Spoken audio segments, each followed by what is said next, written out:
Hello दोस्तों, nasal congestion यानी नाक से पानी आने वाली समस्या जुकाम से, एलर्जी से या साइनस के ब्लॉकेजेस के काफी पेशेंट्स में देखने को मिलती है। आज हम कुछ घरेलू चीजें जो हम कर सकते हैं नेजल कंजेशन से बचने के लिए उस पर बात करेंगे। आज का टॉपिक है क्या ऐसे घरेलू नुस्खे या टिप्स हो सकते हैं जो नेजल कंजेशन से बचने में हमारी मदद कर सकते हैं। टॉपिक पर जाने से पहले जो लोग हमारे चैनल पर नए हैं उन्हें रिक्वेस्ट करूंगा कि चैनल को सब्सक्राइब करें। हमारे चैनल का पर्पस है हेल्थ एजुकेशन के द्वारा लोगों को हेल्दी बनाना और इस मिशन में आप हमारे सहभागी बन सकते हैं। चैनल को सब्सक्राइब करके, वीडियोस को लाइक करके, कंटेंट्स को शेयर करके। टॉपिक के दौरान कुछ इंटरेस्टिंग साइंटिफिक फैक्ट्स, कुछ प्रैक्टिकल यूटिलिटी की बात है, कुछ प्रैक्टिकल टॉपिक्स के बारे में आपको बताऊंगा, हमारा वर्डिक्ट आपको बताऊंगा, इसलिए बने रहिए हमारे साथ एंड तक। चलिए शुरू करते हैं हमारे साथ ये हेल्थ का वीडियो।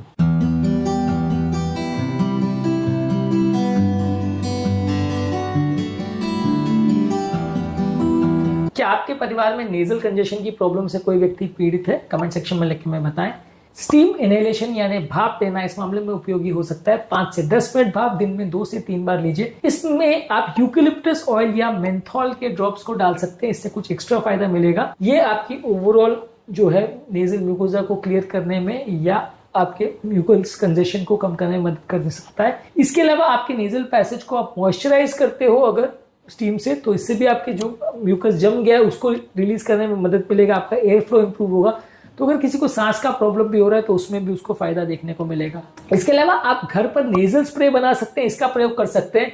इसमें आइसोटोनिक या हाइपरटोनिक सलाइन ले सकते हैं। इसको बनाने के लिए 500 ml पानी में 1 चम्मच नमक और 1 चुटकी बेकिंग सोडा डाल के इसको ठंडा करके इससे अपने नाक को क्लीन कर सकते हैं। इसमें नेटी पॉट, बल्ब सिरिंज या नेजल स्प्रे बॉटल का प्रयोग कर सकते हैं। ये आपकी नाक के अंदर जो डस्ट है, एलर्जी है और म्यूकस बनाने वाले जो तत्व हैं उनको क्लियर करने में मदद करता है। ये आप हर एज में यूज कर सकते हैं। ये ज्यादातर एज और लॉन्ग टर्म यूजेज के लिए भी सेफ माना जाता है। इसके अलावा आप गर्म पानी का तौलिया यदि अपने नाक पर, गाल पर और फोरहेड पर यानी माथे पर रखते हैं तो ये आपके साइनस प्रेशर को और स्वेलिंग को रिलीज करता है। इसको बार बार करने से आपको कंटिन्यूस रिलीफ मिलेगा और कंफर्ट मिलेगा। इसको भी आपको रेगुलरली करना चाहिए यदि नेजल कंजेशन का प्रॉब्लम है तो। इसके अलावा आपको ज्यादा मात्रा में पानी पीना चाहिए। इसमें ज्यादा मात्रा में पानी, गर्म सूप, हर्बल टी और ब्रॉथ्स लेने से फायदा मिलेगा। यह आपकी म्यूकस को थिन रखता है। अगर पानी की बॉडी में कमी हो तो म्यूकस थिक हो जाता है, जिससे उसको निकालना मुश्किल हो जाता है। तो ज्यादा मात्रा में पानी पीने से फायदा मिलेगा, लेकिन आपको अल्कोहल या चाय कॉफी नहीं लेना है क्योंकि बॉडी में डिहाइड्रेशन करता है और इससे म्यूकोजा और ज्यादा थिक हो जाती है और फायदे के बदले नुकसान होता है। इसके अलावा आप कुछ और हर्बल रेमेडीज जैसे अदरक वाली चाय का प्रयोग कर सकते हैं। ये नाक के सूजन और इन्फ्लेमेशन को कम करता है, इससे आपको फायदा मिलेगा। इसके अलावा आप शहद को और गर्म पानी को अगर इसको पीते हो तो इससे भी आपका गले की थरावट आती है और गले में अगर दर्द वगैरह हो रहा हो, नेजल लाइनिंग में अगर इरिटेशन हो रही है तो इसमें भी फायदा मिलता है। इसके अलावा आप पेपरमिंट टी या ऑयल के स्टीम ले सकते हैं। इसमें जो मौजूद मेंथॉल है ये आपकी नासिकाओं में कूलिंग सेंसेशन देता है, इससे भी आपको अगर इरिटेशन का प्रॉब्लम है तो फायदा मिलेगा। इसके अलावा आप तुलसी की चाय ले सकते हैं। इसमें मौजूद नेजल डीकंजेस्टिंग, इम्यूनिटी बूस्टिंग का भी काम करता है और आपके कंजेशन को रिलीव करता है, आपको इससे भी फायदा मिलेगा। इसके अलावा आप रात को सोते समय एक एक्स्ट्रा पिलो लेके सोएंगे और अपने सर को थोड़ा और उठा करके सोएंगे तो इससे आपको फायदा मिलेगा। यदि आप फ्लैट अगर सोते हैं तो आपके नाक के पीछे म्यूकस के प्लग बन जाते हैं और ज्यादा म्यूकस वहां इकट्ठा हो जाता है, जिसकी वजह से ब्लॉकेज हो सकता है। सोने के लिए कोशिश करिए कि ह्यूमिडिफायर का प्रयोग करें, खासकर अगर ड्राई वेदर में है और यदि अगर कमरे में एसी ऑन है तो वहां हवा सूखी या ड्राई हो सकती है, इससे म्यूकस कंजेशन बढ़ सकता है। तो ह्यूमिडिफायर का प्रयोग करें जिससे घर का ह्यूमिडिटी मेंटेन रहे, इससे नेजल कंजेशन में फायदा मिलेगा। इसके अलावा ह्यूमिडिफायर को मेंटेन करने के लिए आपको कोशिश करिए कि घर का ह्यूमिडिटी का सेटिंग 40 to 60% के बीच में मेंटेन हो। उससे ज्यादा करने में भी नुकसान होगा, कम रखने में भी नुकसान होगा। सिगरेट स्मोक का एक्सपोजर नहीं होना चाहिए। यदि आप या आपके परिवार में कोई स्मोक करता है तो नहीं करना चाहिए।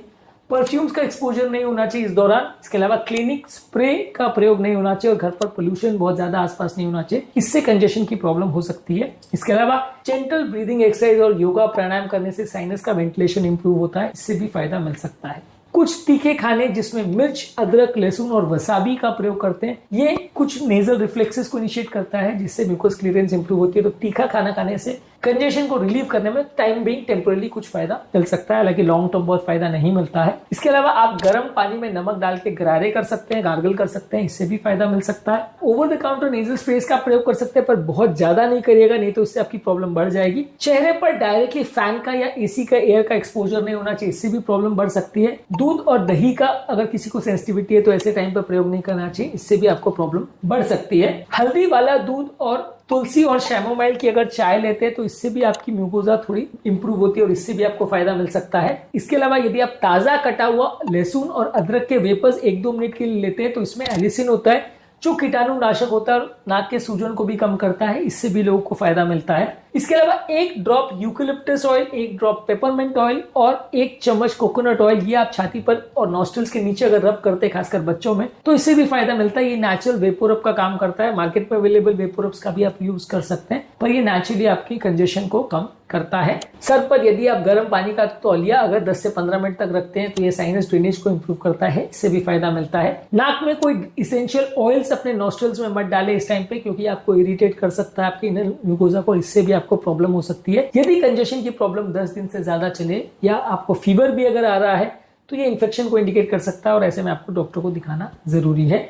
आज के टॉपिक में हमने बात करी कि यदि किसी को नेजल कंजेशन का प्रॉब्लम है तो क्या क्या चीजें आप अपने घर पर कर सकते हो जिससे नेजल कंजेशन की प्रॉब्लम में फायदा मिलेगा। उम्मीद करूंगा कि आज के टॉपिक में कुछ नई बातें जानने को मिली होगी। यदि टॉपिक अच्छा लगा तो कमेंट सेक्शन में लिखकर हमें बताएं। टॉपिक एंड करने से पहले जो लोग हमारे चैनल पर नए हैं उन्हें रिक्वेस्ट करूंगा कि चैनल को सब्सक्राइब करें। आपके कमेंट्स हमें जानने में मदद करते हैं कि आपको हमारा कंटेंट कैसा लग रहा है, प्लस हमारे लिए मोटिवेशन और इंस्पिरेशन का भी काम करते हैं। इसलिए कमेंट्स करते रहिए, वीडियो को शेयर करते रहिए और हेल्थ के सफर में हमारे साथ आगे बढ़ते रहिए।